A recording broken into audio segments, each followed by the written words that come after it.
Hi everyone, Alchemist here. First of all, I would like to thank you for your subscriptions, for your likes, for your comments. It truly means a lot to me. And today is going to be an interesting reading. It's going to be about guardian demons and guardian angels, which is something that I rarely do. I'm gonna use both decks. One deck is the Occult Tarot deck, and the other deck is the Angels deck. And before I proceed with the reading, I want to tell you that they're all demons. Angels, demons, they were all part of the same group. And I mentioned this in many of my other videos. You can go check them out in different playlists where I teach and talk about what's the origin of the daimons. Before monotheistic religions, before Abrahamic religions that separated both of them into two separate groups, one that's good and one that's bad. The good ones, they call them angels, the bad ones, they call them demons. Prior to that, they were all called daimons. Daimons is ancient Greek word for divine entity or supernatural deity. So the ancient Greeks, they all worshipped daimons. There was no angels or demons, it was all one thing. So when we talk about, for example, Lucifer or Asmodeus or Azazel, they're just as powerful as the angels, if not more powerful. But we have to remember that the winners always write history. The history of humanity is written by the hands of the people who have won wars, so we only know one side of the story. Our history, our religions are very biased. So when we talk about demons being bad, it's the people who wrote history who stated that they were bad. There's no proof about that, you know? So people tend to write their own version of what they believe. And I want to clarify this, that angels are also demons and demons are also, well, they're not really angels, but because the connotation of the word angel is based on religious belief, and I don't want to include religious belief with the meaning of the word daimon. I don't want to mix that up. So today's reading, I'm going to invite you to pick either the Occult Tarot deck or the Angel deck and see what demon or angel is around you right now. But I'm not going to show you the decks. I'm not going to tell you which is which. All I'm going to show you is two cards. And these cards are both Hermetic Tarot deck. And based on the card you choose, I'm going to tell you which one correlates to the Angel deck and which one correlates to the Demon deck. Which one is the Occult Tarot deck that has Guardian Demons, and which one is the Angel deck that have Guardian Angels. So you feel free to pick whichever card resonates with you the most. You can pause the video and you can see if around you right now there's guardian demons or guardian angels. And I'm gonna reveal this for you. So this card that I'm holding here in my right hand, this one here, right hand, is the Occult Tarot deck. It's the Guardian Demons. And the card, and I kid you not, I did not see these cards, I picked them randomly, and I'm just, as I'm seeing them with you right now for the first time, this card here has the Nine of Pentacles, right here. So abundance, material gain, and physical abundance. So that's the Guardian Demons. And this card, for you who picked the card in my left hand, that's the Guardian Angels. It's the Angels deck. And the card has on it the Three of Cups, abundance as well. Both of them represent abundance. and I did not pick this before the reading. I chose the cards randomly. I didn't see what was on them at all. So whichever pile you pick is what represents you at the moment. So I'm gonna start with Guardian Demons, which was this one here. Let's see, for you, the ones who picked this one, you're surrounded by Guardian Demons, the Occult Tarot deck. So I'm gonna pick 3 demons that are around you right now, and a message for you. Card 1, we have the one and only Moloch. And Moloch makes one worse off than ever before, tricks mortals into being bound, accept child sacrifice. So Moloch is basically the association in the Major Arcana with the Devil card. It is the things that ties you to the underworld. It is the things that will test you, that will see how powerful you are.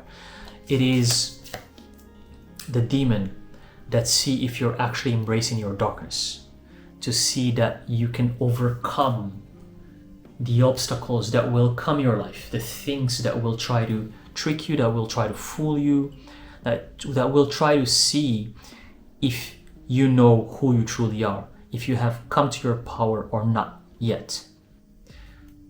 Moloch is your first demon, very powerful, one of the main guardian demons that exists out there. Second card, we have Beware. This is your second guardian demon. Beware teaches philosophy and the use of herbs, heals all diseases and disorders, brings good fortune. So here we have a demon that's going to help you on your healing journey. Maybe you're trying to be a healer, maybe you're trying to be a medicinal alchemist, a witch basically, that mixes different herbs, mixes different potions, that practice healing energy. This is the demon that's around you right now, and it's trying to help you with different facets of medicinal alchemy and understanding Mother Earth, understanding the elements. And the third guardian demon around you right now is Malphas, the one and only Malphas. This beautiful crow bird. Malphas builds houses and high towers, destroys an enemy, thoughts and desires and all they have built. So Malphas is all about protection. It's all about making sure that you're guarded, that you're guided, that along your path nothing is gonna harm you, nothing is gonna cause you harm or affects you in a negative way. As you can see here with his beautiful sword, he's very agile, he's very confident, he's making sure that on your path you are doing your best, and anyone who tries to come and send you something negative or tries to harm you, Malphas is making sure that's not gonna happen. Because not only you have Malphas on your side, but you have Moloch on your side. And Moloch here requires to give some offerings, do some kind of offerings, whatever you feel like, something that's dear to you. Do research on Moloch. Of course, here it says child sacrifice. This is something in history that is said about Moloch. A lot of stupid humans in the past, used to sacrifice their children for stupid reasons because they thought that's what the gods wanted. And especially the ancient Israelites, in ancient time, thousands of years ago, they used to worship Moloch, and they used to actually sacrifice their own children for the deity Moloch.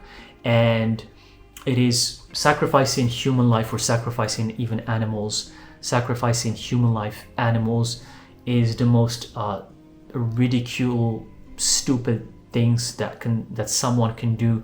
Primitive humans used to do that because they didn't use their mind, they didn't understand, they were stupid, they were not evolved, they were primitive, and they used to sacrifice humans, and they used to sacrifice children, thinking that the gods That's what they need for them to bring the rain, or for them to grow the crops, or for them to give abundance and money and happiness. Very primitive behavior that should not be, of course, practiced. It was practiced all around the world by the Mesopotamians, by the Egyptians, by the Mayans, by the Greeks, ancient Greeks. It was practiced all around the world. Just, don't think that this was just part of some people did it. No, it was all around the globe. I'm talking about 4,000, 5,000, 6,000 years ago. Human sacrifice, child sacrifice was done all around the world. That's the reality. That's in history. It's written. Every civilization did that, and it was something normal. It was done. It was normal. It was normal. It's like eating meat nowadays. You know how we sacrifice animals to eat them nowadays, and it's something normal? Back in the day, sacrificing humans was just as normal as eating meat. You would be walking on the street, and you'll hear a conversation, or you and your friends will be like, oh yeah, I know that person is gonna be sacrificed tomorrow. You wanna go see it? It was that normal, okay? It was stupid. It's ridiculous. It shouldn't be done. It's primitive. This is based on what was written in history, because people used to do it, but it doesn't mean that you have to do the offering of the, you know what I'm saying, right? I have this beautiful video that I did with Ina Witch, featuring Ina Witch, about how to do offerings to your spirits and guardian demons. You can go watch it. It gives Ina Witch gives beautiful, useful information about how to do offerings. You can go watch that video. But if you want to do offerings for Moloch, you can do that and see the things that you like, that you enjoy, that makes you feel good. Those are the things you can do as an offering to Moloch, or to Malphas, or to Buer. These are the guardian demons around you right now. And I'm gonna move on to the next pile, which is guardian angels. Who are the guardian angels around you right now? And I'm gonna remind you that for you guys who pick guardian angels, you got the 3 of Cups, which also represents abundance, but from an emotional standpoint. And here it's abundance from a physical standpoint. So they're both abundance. One is physical, one is emotional. So this is the deck that I'm going to use for the angels. I used it, I think, once or twice before, and I never used it afterward. Because I don't use the angels deck. Usually I say work. People say work with deities. People say I work with this deity, I work with that. And if you notice, if you actually listen to me, if you actually watch me carefully, if you hear what I say, I never say I work with any deity. If you watch any video of mine, I never say that. I never say the word I work with this, I work with that. I respect the deities. I acknowledge their existence. I know they exist. I know their spirit exists. I know they're divine. I know they're from the underworld. I know that they're from other dimensions. But for me, I do ask help. I do ask protection. But I always want to retain my power. I never want to give my power to any deity, to anyone, because now it becomes religion. And although working with deities and making sure that they're always involved in your life is a great thing, as long as you're not harming anybody during the process. Although it's a great thing, just personally from me, from a personal experience, I have specific demons and that are known just to me, that are not in these decks, that are not in any books, that show themselves to me. And those are the ones that I invoke when needed only. I'm not like here just begging every day like a crybaby, like every day just begging, because these entities, they have better things to do. They're not always around.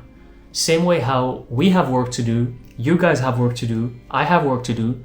Don't you think that these supernatural entities have also work to do? You think they're just lingering around waiting for you to pray to them so they can help you?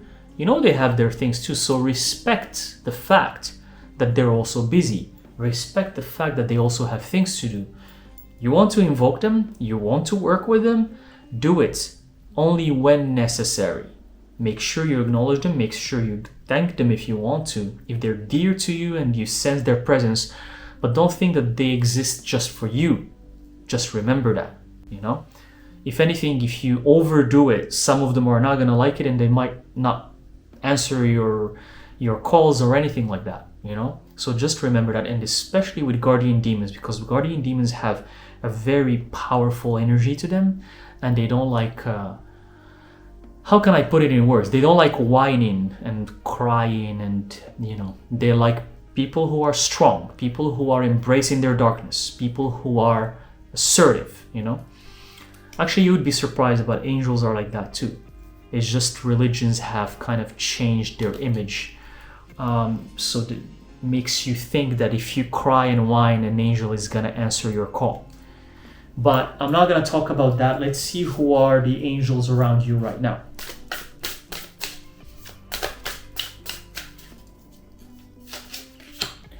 We have the first angel, we have Oma L. Oma L. Oma L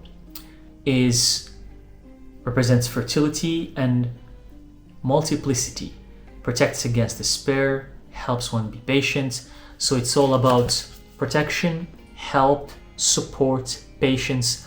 Oma L is around you in hard times to give you protection, to give you that help that you need. Oma L, if you notice that most angels and demons, their name ends with L, something something L. Oma L, Azazel, right? Raphael. El in ancient, in Hebrew, and I think Aramaic as well, means divine. It means God. It means something that's from the divine realm, from the spirit realm. El. So the name accompanied with El, the suffix, means that it's something supernatural, divine entity, something name plus El. So you found that in Hebrew, you find it in Arabic. In Arabic it's Al or El.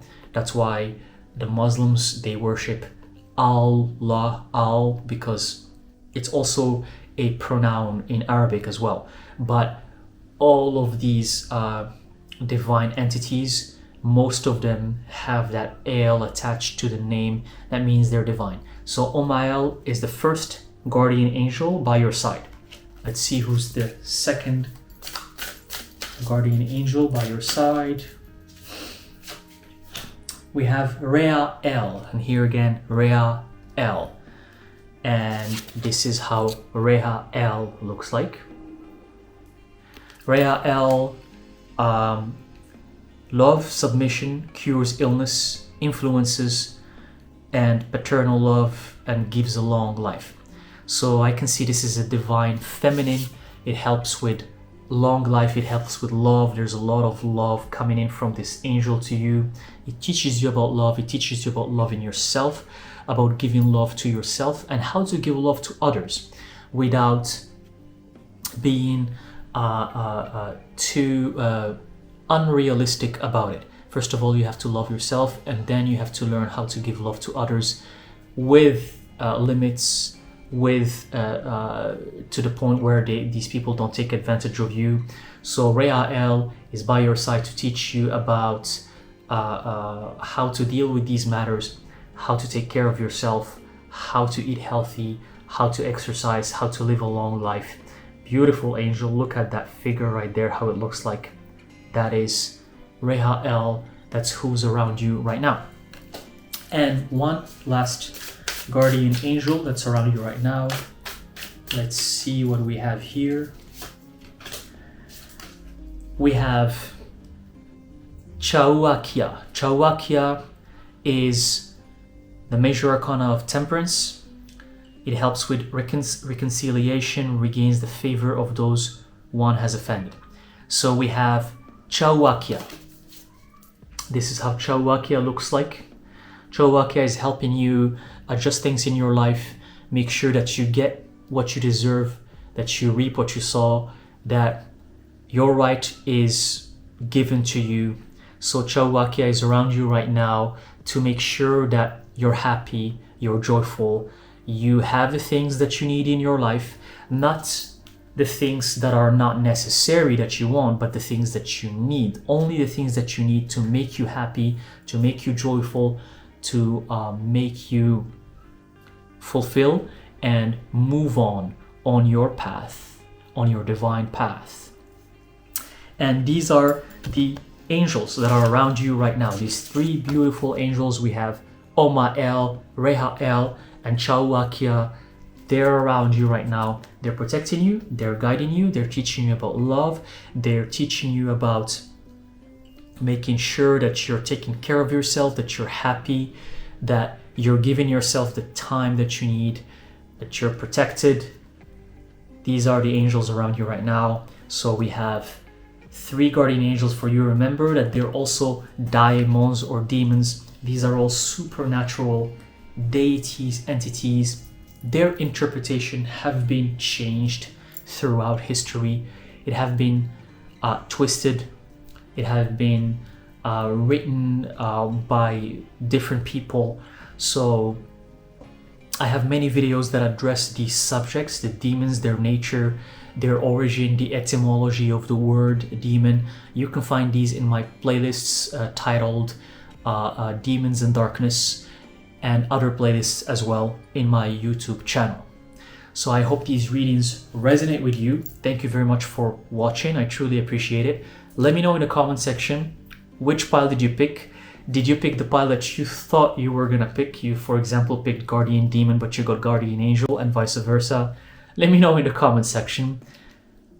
Thank you again, and I'll see you in the next video.